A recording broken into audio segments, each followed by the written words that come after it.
Hello दोस्तों, कैसे हैं आप? Welcome to our channel Excel automate. दोस्तों, आज हम आपको बताएंगे कि मल्टीपल कॉलम के कॉम्बिनेशन में आप VLOOKUP कैसे लगाते हैं।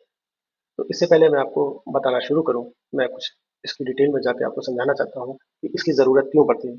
दोस्तों, इसकी ज़रूरत इसलिए पड़ती है क्योंकि VLOOKUP क्या होता है कि हम एक आइटम से दूसरे आइटम का रेफरेंस वैल्यू उठा के लाते हैं, लेकिन कई मरतबा जो हमारे पास डेटा जो होता है वो सोफिस्टिकेटेड होता है।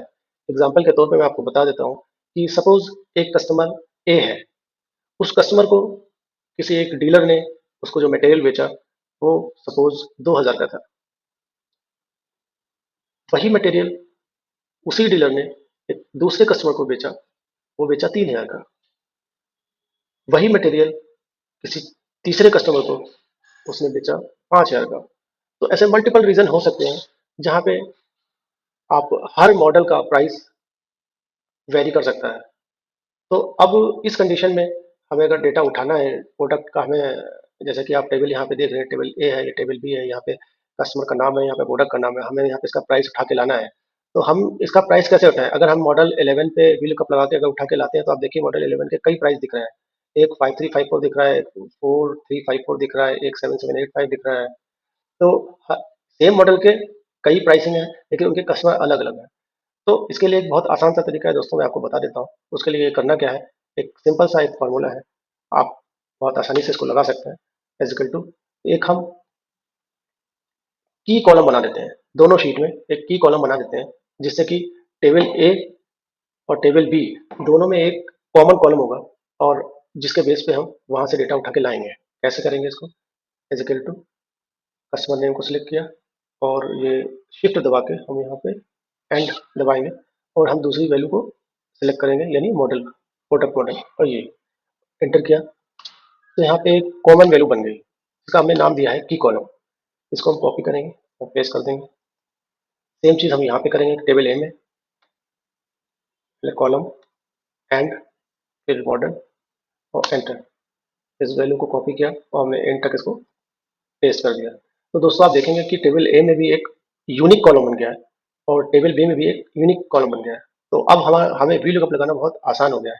VLOOKUP लगाना आपको पता ही है कैसे लगाते हैं। इक्वल टू वी, जो नए यूजर्स हैं उनके लिए मैं फिर से बता देता हूँ। VLOOKUP is equal to VLOOKUP लिखेंगे, ब्रैकेट लगाएंगे, फिर यहाँ पे लुकअप वैल्यू पूछ रहा है। तो लुकअप वैल्यू यानी आपको सर्च क्या चीज़ करनी है, हमें सर्च करनी है ये। ठीक है, इसको हमने सेलेक्ट किया और कॉमा लगा के इसको बंद कर दिया। फिर देखिए अब यहाँ पे क्या हाईलाइट हो गया, टेबल एरे। यानी अब ये VLOOKUP पूछ रहा है कि आपको ये जो आपने बोला है, ये आपको सर्च कहाँ करना है। तो सर्च हमें यहाँ करना है, टेबल ए में।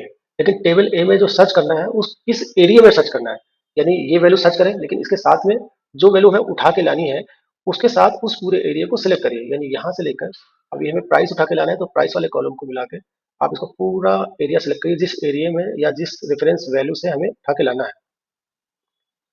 दोस्तों, आप देखेंगे तो यहाँ पे देखिए 4 लिख के आ रहा है। तो 4 का मतलब ये है कि आपकी जो रेफरेंस वैल्यू है कि आपका जो यूनिक कॉलम है, उस कॉलम से के रेफरेंस से जो वैल्यू उठानी है वो कितनी दूर है, वो यानी 4 कॉलम दूर है। 4C यहाँ पे जो दिख रहा है इसका मतलब वही है। तो इस डेटा को हम कंप्लीट कर लेते हैं। ये हमने सेलेक्ट किया, अब हमने डेटा सेलेक्ट कर लिया, अब इसको हम बंद करेंगे। बंद करने से पहले क्योंकि हम ये सेम शीट में काम कर रहे हैं, तो मैंने पहले वाले वीडियो में भी आपको बताया था कि अगर सेम शीट में हम काम करते हैं और VLOOKUP लगाना पड़ता है, तो उसके लिए हमें ध्यान करना पड़ता है कि इस जो एरिया हमने सेलेक्ट किया है उसको फ्रीज कर दिया जाए। अगर हम फ्रीज नहीं करेंगे तो जब टेबल बी में हम फार्मूले को कॉपी पेस्ट करेंगे नीचे तक, तो वो जो एरिया है वो भी उसी के साथ ड्रैग होता हुआ चला जाएगा। तो हम इसको अगर फ्रीज कर देंगे तो वैल्यू यहाँ पे इसी रो और कॉलम के रेफरेंस में जो डेटा आएगा उसी में सर्च करेगा।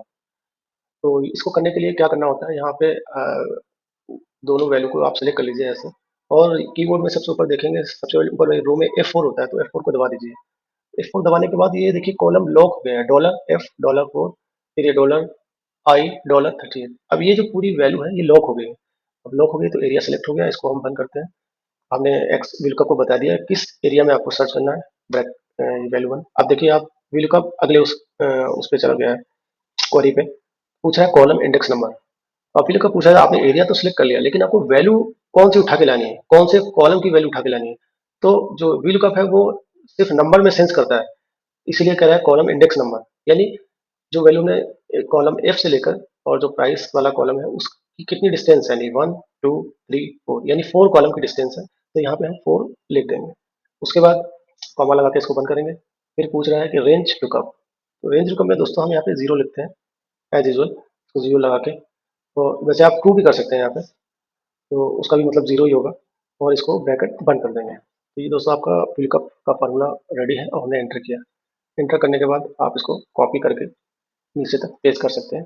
ये देखिए दोस्तों, अब देखिए मैं आपको चेक भी करा सकता हूँ। अगर मॉडल 11 की वैल्यू यहाँ पे 5354 है, लेकिन कस्टमर सी के लिए, तो यहाँ पे कस्टमर सी, देखिए कस्टमर सी मॉडल 11 5354 ये आ गया मैच हो गया। फिर दूसरा है मॉडल 11, सेम मॉडल, यहाँ पे वैल्यू चेंज है लेकिन उसका कस्टमर ओ है, तो मॉडल 11 में ओ कस्टमर ये है, उसका प्राइस है 7785 बिल्कुल मैच हो गया। तो दोस्तों उम्मीद है आपको समझ में आ गया होगा।